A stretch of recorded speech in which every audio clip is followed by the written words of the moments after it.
সকালবেলা তো ঘুম থেকে উঠে দেখি একদম ৯টা বেজে গিয়েছে। আজকে তো খুব দেরি করে ঘুম থেকে ওঠা হলো। আমার বাড়িতে কি আর কাজ আছে, এই জন্য একটু দেরি করে ঘুম থেকে উঠে আমি আমার নাস্তাটা রেডি করতেছিলাম। তার সাথে আম্মু অনেক মজা করে চা বানিয়ে দিয়েছিল, চাটাকে খাচ্ছিলাম। হুট করেই তো চোখে পড়ে গেল এই ক্যাপসিকামটা, যেটা দেখে আমার একদম ভালোই লাগতেছিল।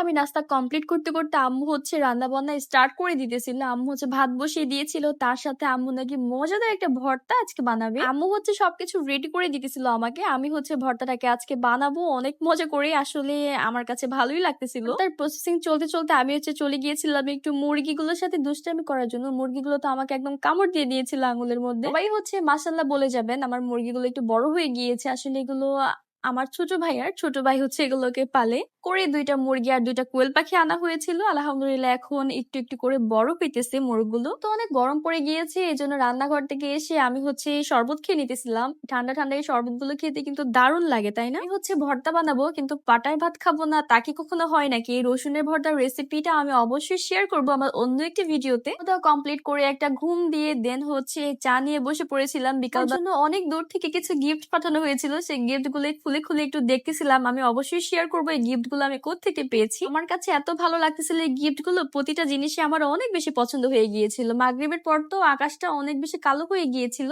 এখন তো আকাশটা এমন হয়ে গিয়েছে কখন যেন বৃষ্টি চলে আসে বোঝাই যাচ্ছে না। এই জন্য বারান্দায় বসে একটু বাতাস উপভোগ করতেছিলাম। আমার ভিডিওটা কেমন লাগলো অবশ্যই কিন্তু আমাকে কমেন্ট করতে একদমই ভুলবে না।